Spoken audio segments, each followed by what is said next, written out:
Hello dear CA foundation के प्यारे प्यारे बच्चों, आई नो कि कल की एग्जाम को लेके थोड़ा चिंतित हो, बट मैंने सोचा कि क्यों ना आपका टाइम बिना वेस्ट किए आपको ऐसे ऐसे की पॉइंटर्स बता दूं जिसका आखिरी में रिवीजन करना बहुत इंपॉर्टेंट है।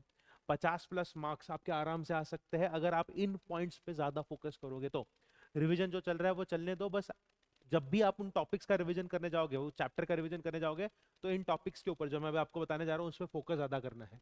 जैसा कि मैंने बताया, टाइम सेविंग वीडियो है, मैं आपका ज्यादा टाइम नहीं लूंगा क्योंकि आपको कल के लिए तैयारी करनी है। तो देखो बेटा, मैंने 3 कैटेगरी के अंदर हमारे करिकुलम को बांटा है। Category A, category B, category C. Category C मतलब लो इंपॉर्टेंस वाली, जिसका सिर्फ रिवीजन करना है हम लोगों ने।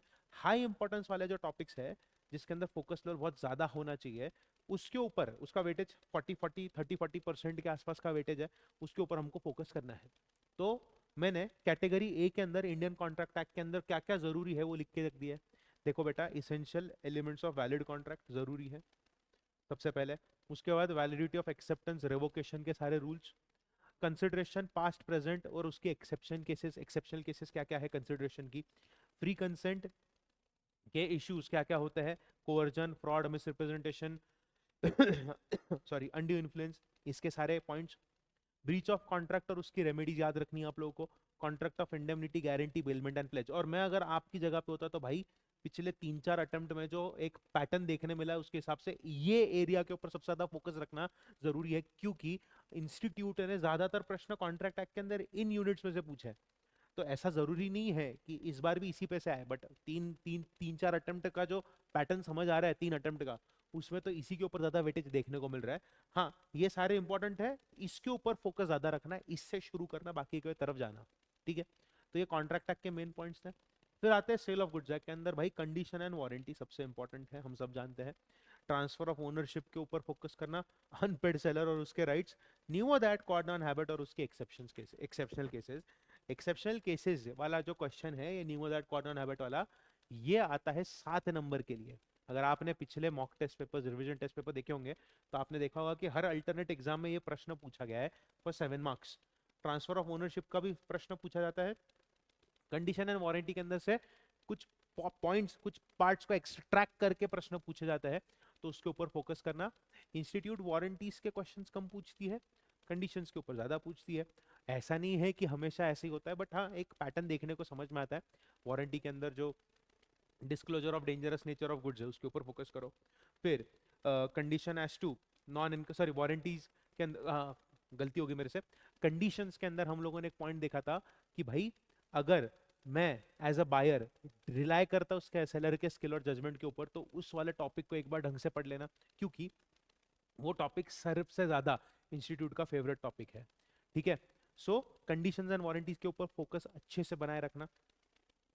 उसके बाद आता है नेगोशिएबल इंस्ट्रूमेंट्स के अंदर। नेगोशिएबल इंस्ट्रूमेंट्स के अंदर हम लोग देखेंगे कि नेगोशिएबल इंस्ट्रूमेंट की डेफिनेशन, होल्डर की definition, holder in due course की definition, dishonour of cheque and liabilities का जो एरिया है उसके ऊपर, राइट्स ऑफ पार्टीज के ऊपर। अच्छा, सॉरी, जो हमारी इंस्टीट्यूट के आखिरी के जो 3-4 पेजेस है ना, उसके ऊपर बहुत सारे क्वेश्चंस पूछती है इंस्टीट्यूट, तो उसके ऊपर फोकस करना। फॉरेन इंस्ट्रूमेंट और इनलाइन इंस्ट्रूमेंट क्या होता है याद रखना, ये भी जरूरी है। हाँ, यहाँ पे मैं फंबल कर गया था, तो उसके लिए मैं माफी चाहूंगा। फंबल क्यों किया मुझे समझ नहीं आया, बट आई होप आपको क्लैरिटी तो आ चुकी है। मैं टाइम सेव करना चाहता हूँ, इसी के लिए मैं बहुत फास्ट फास्ट गड़बड़ में बातें कर रहा हूँ, बट हाँ, कंडीशन एंड वारंटी के अंदर कंडीशन के पार्ट पे ज्यादा फोकस करना, वारंटी पे भी करना, पर कंडीशन पे पहले करना। ठीक है, सो अगेन नेगोशिएबल इंस्ट्रूमेंट्स पे थे हम लोग। तो डेफिनेशन ऑफ नेगोशिएबल इंस्ट्रूमेंट क्या होती है, holder, holder in due course क्या होता है। हाँ, इसके अंदर एक और चीज याद रखना कि जो तीनों भी हमारे नेगोशिएबल इंस्ट्रूमेंट है, cheque, bill of exchange and promissory note, इसके लिए जो जो इसेंशियल्स है उसको भी याद रखना जरूरी है। ठीक है, आप जैसे देखोगे कि नेगोशिएबल इंस्ट्रूमेंट्स में सबसे ज्यादा प्रॉमिसरी नोट और बिल ऑफ एक्सचेंज के बारे में दिया, चेक के बारे में काफी कम दिया है, और बोला है कि चेक के अंदर जो इंपॉर्टेंट पॉइंट्स है वो सारे बिल ऑफ एक्सचेंज वाले ही है। ठीक है, तो इसको अच्छे से करना। फिर हम लोग अभी भी मोस्ट इंपॉर्टेंट सेक्शन में, और इसमें types of company, company law का बहुत इंपॉर्टेंट है, उसमें भी होल्डिंग सब्सिडरी कंपनी के क्वेश्चंस बहुत सारे आते हैं, प्रैक्टिकल वाले आते हैं। Dormant company, government company, small company. आप सब जानते हो आई होप कि स्मॉल कंपनी के अंदर अमेंडमेंट आया है, स्मॉल कंपनी का जो डेफिनेशन है उसको चेंज कर दिया गया है। ऑल्सो गवर्नमेंट कंपनी के थोड़े से ट्रिकी क्वेश्चन आते हैं। कैसे ट्रिकी क्वेश्चन आते हैं वो बता देता हूँ। कि एक गवर्नमेंट कंपनी है, उसकी एक सब्सिडरी कंपनी है, वो किसी और के अंदर पैसा डाल रही है, तो क्या वो उसकी सब्सिडरी गवर्नमेंट की मानी जाएगी क्या? तो 51% और 50% वाला हिसाब किताब जरा ध्यान से देखना, क्योंकि मैं गवर्नमेंट कंपनी कब होती हूँ, जब गवर्नमेंट का मेरे अंदर 51% शेयर्स होता है, बराबर, गवर्नमेंट 51% मेरे शेयर्स लेती है, सॉरी, तभी मैं गवर्नमेंट कंपनी कहलाई जाती हूँ। तो उसमें ऐसा होता है कि एक कंपनी दूसरी कंपनी के 50.5% लिया है, तो it is more than one half, तो बच्चा कंफ्यूज होता है।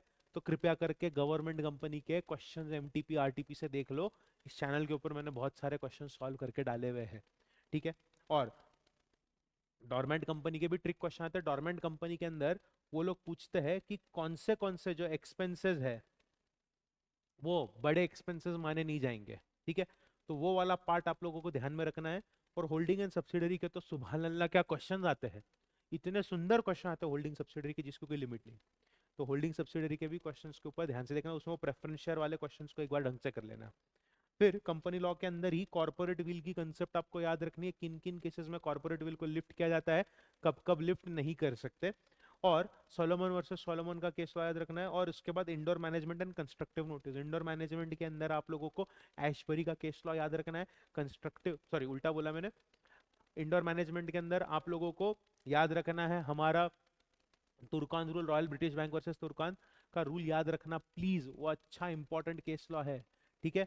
और कंस्ट्रक्टिव नोटिस का भी इंपॉर्टेंट है कि बाहर वाला कैसे कंपनी से बच सकता है, कंपनी कैसे बाहर वाले से बच सकती है।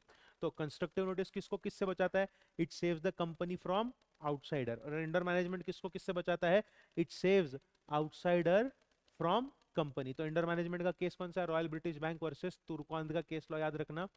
आई hope this is crystal clear to all the नन्ना मुन्ना बच्चा लोग, ठीक है। ये इतने फोकस पॉइंट्स है जिसके ऊपर आपको बहुत ज्यादा ध्यान में दे रखना है, indoor management and constructive notice. और बेटा इसके अंदर भी एक एक्सेप्शनल केस है कि कब कब इंडोर मैनेजमेंट का इस्तेमाल आप नहीं कर सकते, उसके एक्सेप्शनल केसेस। तो इंडोर मैनेजमेंट और उसके एक्सेप्शनल केसेस काफी इंपॉर्टेंट है। 3 एक्सेप्शनल केसेस है फॉर्जरी वर्जरी वाली, तो एक बार वो ढंग से पढ़ लेना और उसके केस क्लॉज ढंग से एक बार गो थ्रू कर लेना। फिर हम आते हैं पॉइंट बी के अंदर जो इंपॉर्टेंट है बट नॉट इतना इंपॉर्टेंट। उसमें इंडियन पार्टनरशिप एक्ट में किन किन टॉपिक्स पे फोकस करना है, nature of partnership, relationship between partners and dissolution of firm. Dissolution of firm के ऊपर काफी क्वेश्चंस देखने को मिलते हैं, तो कृपया करके इन सारे टॉपिक्स को ढंग से पढ़ना। और कंपनी लॉ के अंदर जो मुझे लगता है कि थोड़े कम इंपॉर्टेंट है वो कौन सा है, introduction to company law, MOA AOA वाला। एमओए एओए के अंदर हम लोग एशबेरी वाला केस देखते हैं, है ना। ऑब्जेक्ट क्लॉज के अंदर हम जो अल्टरेशन करते हैं वो वाला, ठीक है। तो यहाँ पे एशबेरी वाला जो केस है उसके ऊपर फोकस करना है आप लोगों ने। I hope this is crystal clear with respect to part B, जहाँ पे आपको फोकस करना है। फिर इंडियन रेगुलेटरी फ्रेमवर्क और एलएलपी के अंदर अगर हम बात करें तो यहाँ पे regulatory bodies and functions from Indian regulatory framework पे फोकस करो। और एलएलपी के अंदर तो भाई जितने मॉड्यूल क्वेश्चंस है वही करना। स्कोप ऑफ एलएलपी क्या होता है, कैरेक्टरिस्टिक्स ऑफ एलएलपी क्या होता है, ये सारे क्वेश्चंस घुमा फिरा के एज इट इज पूछे जाते हैं हमारी परीक्षा के अंदर।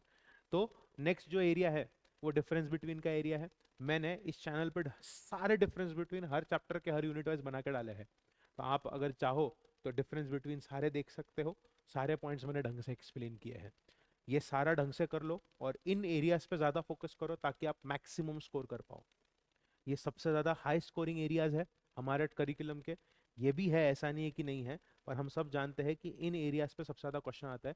टाइप्स ऑफ कंपनी में मैं बताना भूल गया, ओपीसी भी एक बहुत इंपॉर्टेंट है। ओपीसी की पूरी राम कथा और सेक्शन 8 कंपनी, सेक्शन 8 कंपनी के बारे में भी डिटेल में प्रश्न इंस्टीट्यूट पूछती है।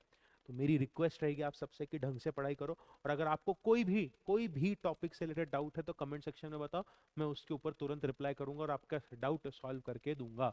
कोई भी क्वेश्चन अगर आपको समझ नहीं आ रहा तो उसका सोल्यूशन मैं आपको कमेंट सेक्शन में दे दूंगा।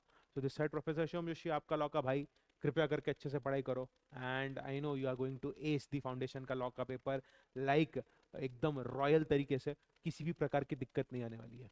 अच्छे से करना, कमेंट सेक्शन में बताना पेपर आपका कैसा गया और इस सेशन में से क्या क्या टॉपिक्स आपकी परीक्षा में पूछे गए वो भी मुझे बताना।